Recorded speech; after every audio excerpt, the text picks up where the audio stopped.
Pasión de nuestro Señor Jesucristo, según San Lucas. En aquel tiempo, los ancianos del pueblo, con los jefes de los sacerdotes y los escribas, llevaron a Jesús a presencia de Pilato.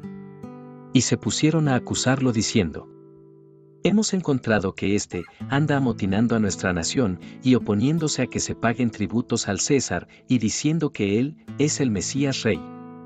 Pilato le preguntó: ¿Eres tú el rey de los judíos? Él le responde: Tú lo dices. Pilato dijo a los sumos sacerdotes y a la gente: No encuentro ninguna culpa en este hombre, pero ellos insistían con más fuerza, diciendo: Instiga al pueblo enseñando por toda Judea, desde que comenzó en Galilea hasta llegar aquí. Pilato, al oírlo, preguntó si el hombre era Galileo. Y al enterarse de que era de la jurisdicción de Herodes, que estaba precisamente en Jerusalén por aquellos días, se lo remitió. Herodes, al ver a Jesús, se alegró mucho, pues hacía bastante tiempo que deseaba verlo, porque oía hablar de él y esperaba verle hacer algún milagro. Le hacía muchas preguntas con abundante palabrería. Pero él no le contestó nada.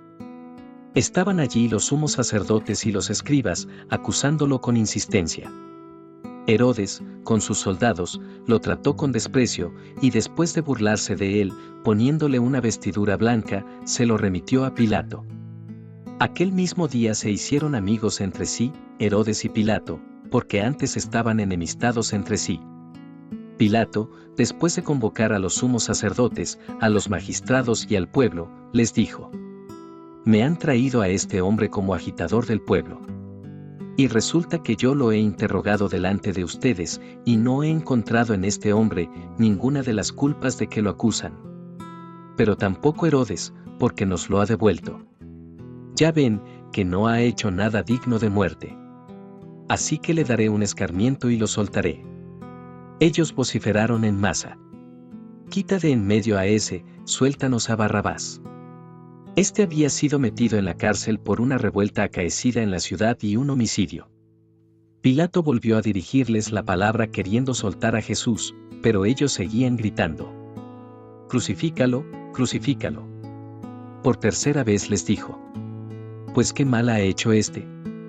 No he encontrado en él ninguna culpa que merezca la muerte.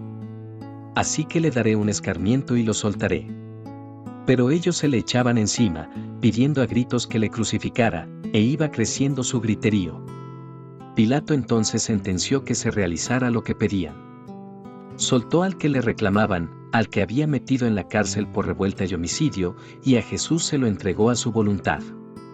Mientras lo conducían, echaron mano de un cierto Simón de Cirene, que volvía del campo, y le cargaron la cruz, para que la llevase detrás de Jesús.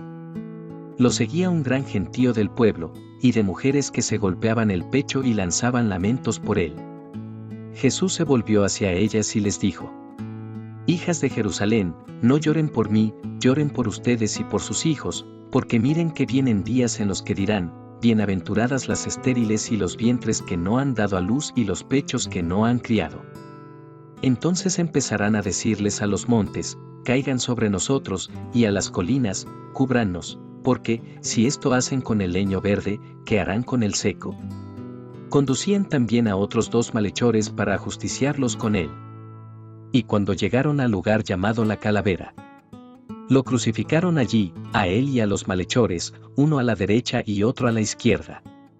Jesús decía: Padre, perdónalos, porque no saben lo que hacen. Hicieron lotes con sus ropas, y los echaron a suerte. El pueblo estaba mirando, pero los magistrados le hacían muecas diciendo: A otros ha salvado, que se salve a sí mismo, si él es el Mesías de Dios, el elegido.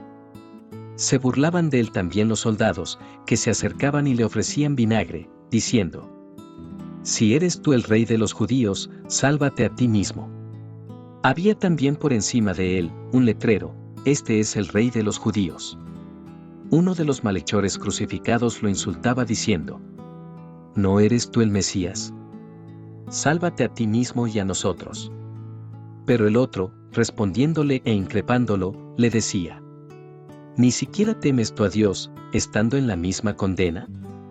Nosotros, en verdad, lo estamos justamente, que recibimos el justo pago de lo que hicimos. En cambio, este no ha hecho nada malo. Y decía: Jesús, acuérdate de mí cuando llegues a tu reino. Jesús le dijo: en verdad te digo, hoy estarás conmigo en el paraíso. Era ya como la hora sexta, y vinieron las tinieblas sobre toda la tierra, hasta la hora nona, porque se oscureció el sol. El velo del templo se rasgó por medio. Y Jesús, clamando con voz potente, dijo: Padre, en tus manos encomiendo mi espíritu. Y dicho esto, expiró. El centurión, al ver lo ocurrido, daba gloria a Dios diciendo: realmente, este hombre era justo. Toda la muchedumbre que había concurrido a este espectáculo, al ver las cosas que habían ocurrido, se volvía dándose golpes de pecho. Todos sus conocidos, y las mujeres que lo habían seguido desde Galilea, se mantenían a distancia, viendo todo esto. Había un hombre, llamado José, que era miembro del Sanedrín, hombre bueno y justo. Este no había dado su asentimiento, ni a la decisión, ni a la actuación de ellos. Era natural de Arimatea, ciudad de los judíos, y aguardaba el reino de Dios. Este acudió a Pilato, y le pidió el cuerpo de Jesús. Y bajándolo, lo envolvió en una sábana y lo colocó en un sepulcro, excavado en la roca, donde nadie había sido puesto todavía. Era el día de la preparación, y estaba para empezar el sábado. Las mujeres que lo habían acompañado desde Galilea, lo siguieron, y vieron el sepulcro, y cómo había sido colocado su cuerpo. Al regresar, prepararon aromas y mirra. Y el sábado descansaron, de acuerdo con el precepto. Palabra del Señor.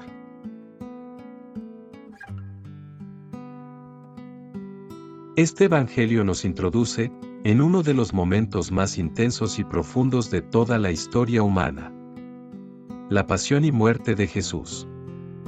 Desde la perspectiva de la logoterapia y la psicología existencial, este relato no solo muestra el sufrimiento de un hombre justo, sino que revela una actitud radical de libertad interior, fidelidad al sentido y amor en medio del dolor más extremo. Jesús, siendo inocente, es acusado, juzgado, humillado, torturado y finalmente crucificado. Sin embargo, en ningún momento pierde su dignidad ni su humanidad. Esto manifiesta con claridad lo que Viktor Frankl descubrió en los campos de concentración. Al ser humano se le puede arrebatar todo, menos la última de sus libertades, elegir su actitud ante cualquier circunstancia. Jesús encarna esta libertad hasta el último aliento. Una de las actitudes más significativas de Jesús es el silencio. No se defiende ante Pilato, ni responde con violencia ante las burlas. Este silencio no es resignación pasiva, sino expresión de una fuerza interior que no necesita justificarse. Desde la psicología, esto refleja una madurez emocional profunda y una conciencia plena de sí mismo. En la vida cotidiana, aprender a guardar silencio, cuando no es necesario hablar, a no reaccionar desde el impulso, es un acto de libertad y sabiduría. Jesús también muestra compasión en medio del dolor. Desde la cruz, pide perdón para quienes lo están matando. Padre, perdónalos, porque no saben lo que hacen. Esta actitud revela la capacidad más elevada del ser humano: la autotrascendencia. Jesús no se encierra en su sufrimiento, sino que sigue viendo al otro, sigue amando. Frankl sostenía que incluso en el sufrimiento inevitable, el ser humano puede encontrar sentido, si lo vive por amor o como una forma de testimonio. Jesús no se limita a soportar la cruz. La transforma en entrega, en perdón, en sentido. Otro momento profundamente humano y esperanzador es su diálogo con el buen ladrón. Jesús, en medio del suplicio, no pierde la capacidad de escuchar, de acoger, de dar esperanza. Hoy estarás conmigo en el paraíso. Este gesto muestra que el sufrimiento compartido puede ser espacio de consuelo, de comunión. En nuestras propias cruces cotidianas, también podemos aprender a acompañar, a mirar al otro con misericordia, incluso cuando nosotros mismos estamos heridos. Finalmente, Jesús muere en un acto de confianza absoluta.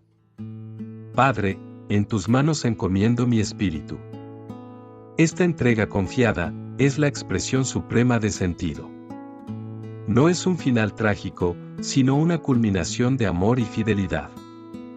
La logoterapia afirma que la vida conserva su sentido en toda circunstancia, incluso en la muerte, si ésta es vivida desde la responsabilidad y la conexión con un significado superior. Jesús no huye de la muerte. La abraza como parte de su misión, como acto final de amor.